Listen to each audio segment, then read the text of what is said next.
This week we are talking about shutter speed, and shutter speed, as you can imagine, is pretty easy to understand. It's the speed at which your lens opens and shuts when it takes a picture. Now some lenses, like the one I've got on my camera right now, it can stay open for 30 seconds. Time-lapse lenses can stay open for much longer than that. On the other end of the spectrum, there are what they call fast lenses that imagine trying to take a picture of a hummingbird and its wings, and you want the wings in focus. You want that one shot where the wing is going in a certain direction. You would need a fast lens to capture that image. In order to do that, you would need a shutter speed that it opens and closes really quick, and it takes just that 1 second. Think about your eye, and if you open your eyes and close your eye really quickly, that's a little snapshot, hundredths of a second that you saw something, and that is like stored in your brain. Same thing with your camera. If you were to increase the shutter speed very fast as it'll go, it will capture just that nanosecond of time. If you leave the lens open, like if you left your eyelids open, you would see a lot of images, right? Same thing with your camera. Now, remember that that also has an effect on how much light is let into the camera. When the shutter speed is very fast, you have the shutter speed up in like the 200s or the 500s, you're letting in barely any light because your camera lens is only open for 500ths of a second. Not much light's going to get in 500ths of a second. On the other end of the spectrum, if you left the lens open for 30 seconds, that's a long time. If you left your eyes open for 30 seconds without blinking, you're going to get a lot of light in your eyes. To demonstrate that, what I'm going to do is I'm going to set up a camera, and I'm going to just wave my hand in front of the lens, and I'm going to set the camera speed very slow. You'll see a blurry image. And on the other end, I'm going to set it up to be very fast and click it. You should see my hand in total focus because it took that 1 nanosecond of time where my hand, the subject, was in frame, and it took it focused. Okay, to display the difference in shutter speed, I'm gonna show you my hand passing in front of the camera here. I've got my trusty 5D Mark III, and I'm swapping out the 50mm lens for this larger, what is this one? 24-105mm lens.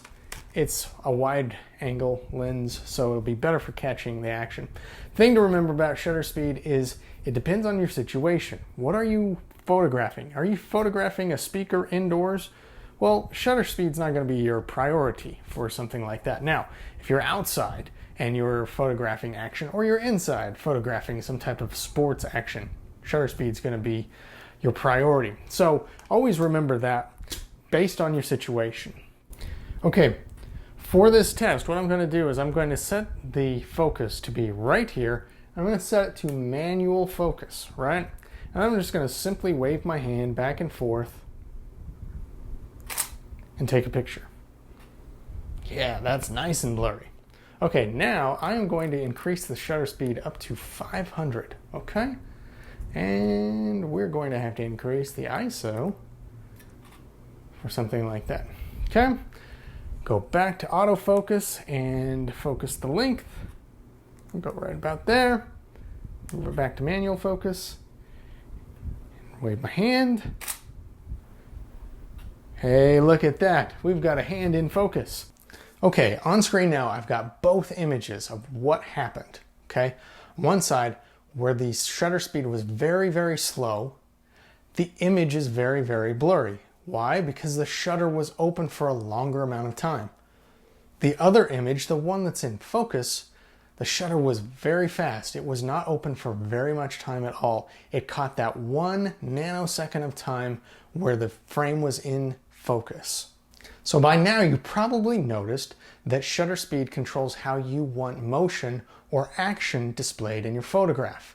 If the action is fast, sports perhaps, and it needs to be in focus, you are going to need a fast shutter speed. Any sport you can imagine should be pretty fast unless it's curling or maybe bowling, but still you want to focus on the bowling ball, you're going to want fast shutter speed, right? It shows the action in focus or as it happened in that one moment of time. Slow shutter speed would be for when action is not the focus of your photograph. Think about a waterfall.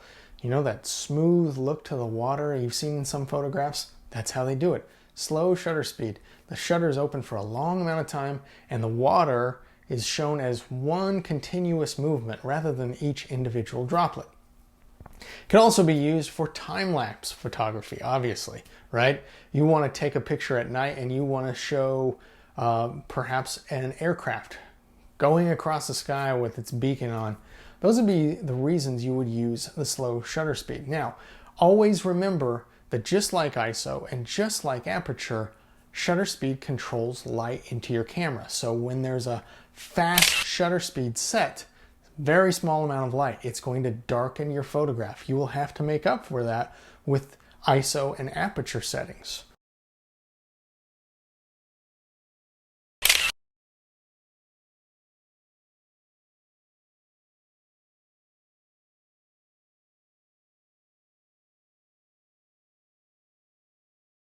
On the other end of the spectrum, if you have a slow shutter speed, it's going to let in a lot of light.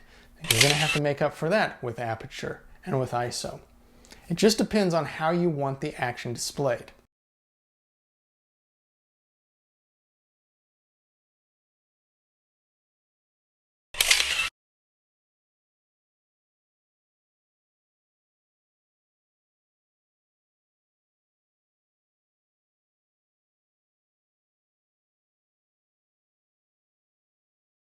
So for this week's assignment, I want you to do two things. First of all, check out the camera simulator. The link is provided here in the discussion post.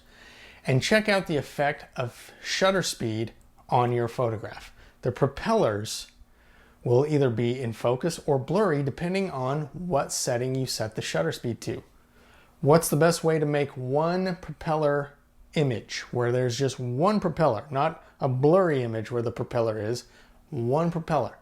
How do you do that?